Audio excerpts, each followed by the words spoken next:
it's over, let it go. 52 times a year, the week is done and over with before you know. Thank you very much indeed. Hello, good evening and welcome. I am David Frost and That Was the Week That Was. Finally, after 60 years, the third series has finally arrived. After the first two series were cruelly cancelled by the BBC and the then Tory government of Harold Macmillan. Which brings us to our first news story this week. So soon after the coronation, it was of no surprise that Diana, Princess of Wales, tops the list of celebrities people would like to meet. However, isn't it a sad reflection on the living that the only people other people want to meet are dead people?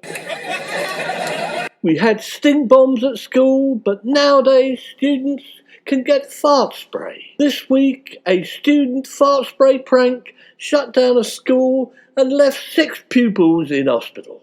But if you think about it, it's the ideal Christmas gift for the US teenager. Fart spray, you can shut down a whole school without actually killing anybody. Everybody's favourite senile granddad, Donald Trump, said this week stars have been grabbing women by the pussy for 1,000,000 years. Quite clearly, Trump is getting ready for the elections by boasting about his caveman credentials. This week, that nest of vipers, The Express, said, Charles raised a tender toast to Archie wherever you are after Harry fled the UK. Oh, here's to little Archie, wherever you are. Probably held prisoner in a hole in the ground in the American jungle by that dreadful Meghan woman. I'll be bound. Whilst during the coronation, King Charles issued a 9-word moan before the coronation started. A lip reader has revealed, look at all those stupid bloody people, Camilla. Haven't they got something better to do? I know I have. The penny is mightier than the sword, said the Independent. How Penny Mordaunt became the surprise star of King Charles's coronation. There she is, clutching the sword. So that's where Rishi Sunak's sword of Damocles from the election went. Sticking with royalty, Antiques Roadshow viewers were most amused as Queen Victoria's knickers were valued at £16,000. However, a used pair are £20,000. In Birmingham, a man said, a dream I was Willy Wonka inspired me to open my own sweet shop and my family think I'm mad. Yes, indeed, I often dream I'm Willy Wonka, then I wake up covered in chocolate. Or at least, I think it's chocolate. In my London this week, a journalist said, I went to London's first communist kebab shop to find out what on earth it actually is and if it was revolutionary. For Karl Marx, religion was the opium of the people, but for my London, it's kebabs, and quite a bit cheaper. Also in the Midlands, Leicestershire Live revealed that Belvoir Castle is to be transformed into a steampunk fairyland wonderland, otherwise known as the Coronation Part 2, starring Prince Andrew.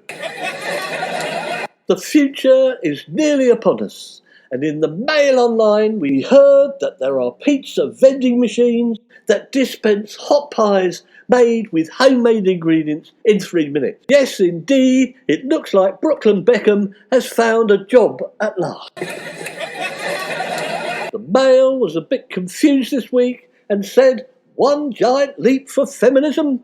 The first human crew to Mars should be all female astronauts because they are more efficient, a new study claimed, proving that women are from Mars, men are from Venus, or somewhere less dangerous, preferably.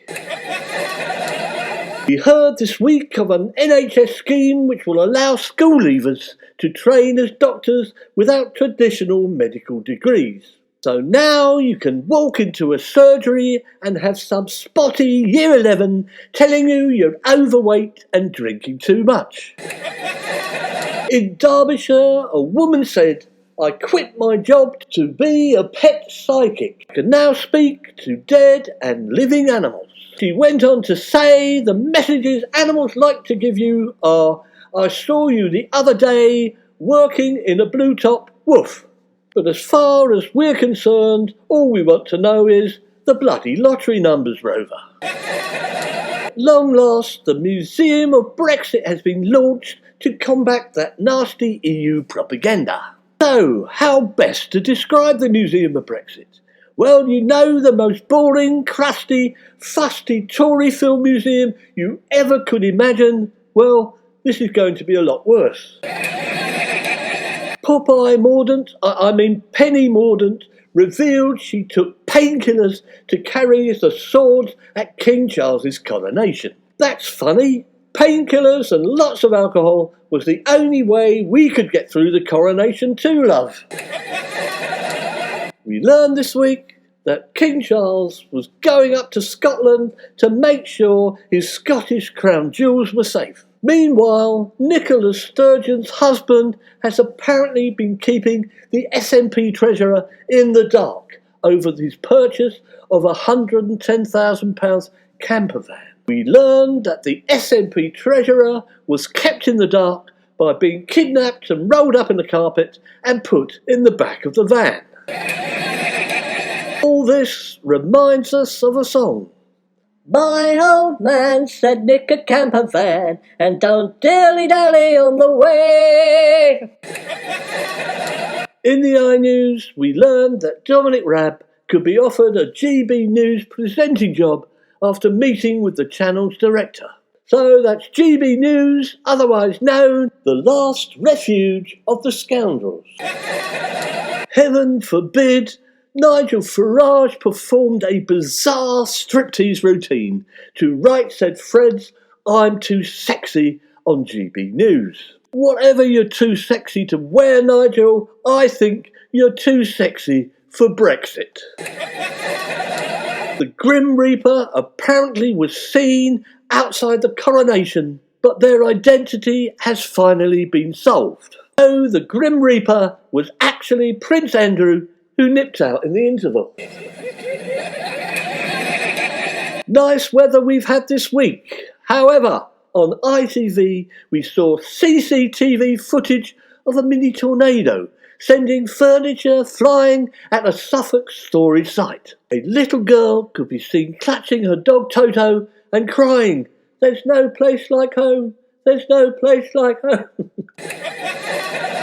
Indeed, you could almost hear the tornado saying, "Yes, and we do home removals as well, don't we?" We read this week in Plymouth Live about a man who spent £1,000 on 4 pieces of cake. The pieces of cake were up to 100 years old. So, in this case, you would be very unwise to have your cake and eat it too. Whilst the Daily Mail whinged about the holier-than-thou Bible, animal charity PETA used AI to write a vegan version of the Book of Genesis that saw Abraham befriend a lamb instead of sacrificing it, and adopted a dog called Herbie. So other great tales included, "Bring hither the fatted vegan sausage and kill it, and let us eat and be merry." And of course, the very first line of Genesis is, "In the beginning, God made vegan sausage rolls." This week, it was Prince Edward's turn to look a fool. Giddy up, says the Mail Online, as he donned a virtual reality headset and jumped on a model steed at the Royal Windsor Horse Show. There he is in the picture, looking like a blue bottle, in which case he's on the wrong end of the horse, isn't he? So, what was the Archbishop of Canterbury doing this week? Justin Welby said he tried 3 times to resolve his speeding ticket fine, which once again reminds us at TW, of a song. Punch me and mail me, stab me and mail me, but get me to the church, get me to the church. Pete's sake, get me to the church on time. News about the coronation is still lingering. A TikTok lip reader shared in the Mirror what King Charles and Camilla said to each other at the coronation. Do I look as stupid as you, Camilla, in this crown thingy? Shall we swap them over? You can have the heavy one. No one will notice. Poor old President Zelensky was blocked from addressing the Eurovision Song Contest final. What a waste of blue and yellow sequins, I don't know. So Russia was given the vote by Eurovision, whilst Ukraine got given 0 points. The Sun told us all about a vulnerable EasyJet passenger who ended up 1,000 miles away from home after getting on the wrong flight in a major airline blunder. Fortunately, it wasn't a request stop and the plane just kept going after he rang the stop button. The Times have run out of metaphors, given us the red wall, now the blue wall, now finally a green hedge. Unfortunately, the green hedge is actually a cupressus and the council will end up cutting it down next week. Nothing changes, does it? Archaeologists have uncovered a strange 7,000-year-old stone road buried under the sea off Croatia. Yes, but never mind the road, just look at the flaming potholes. We've just found a new cartoon hero. Chicago kayakers discovered the Chonkosaurus turtle. Yes, it's a new cartoon, the Teenage Binger Turtles. We learned in the Mirror that Prince Andrew actually posed for coronation photo shoots. However, we'll never see the pictures. That's because he posed nude in a diamond-encrusted posing pouch set off by the Order of the Garter, or so I heard. Meanwhile, a chap boasted in the Express, "I've not bought toilet paper in a decade. You'll never guess how much I've saved." So, if you want a cheap substitute for toilet paper, look no further than the Daily Express. In the Wales Online, we saw a fed-up pensioner filling potholes with rubber ducks and toy diggers. The pothole was further filled when someone stuck the bloody pensioner's head down it as well. And if there weren't enough problems at the dentist, a 22-stone man was banned from the dentist after being told he was too fat for the chair. It's funny how that never happens on death row, does it? Yes, the man had spent too long filling his face, which, ironically, was what the dentist refused to do. On a lighter note, a 13-year-old girl punched a shark in Florida to escape attack. On nature-loving TWTW, if I was that shark, I'd bloody punch her back. This week, a woman aged 99 realised her dream of facing a circus knife thrower. 99, isn't that a bit old to discover a death wish? Well, this has been David Frost on That Was the Week That Was. So goodbye, good evening, and see you next week.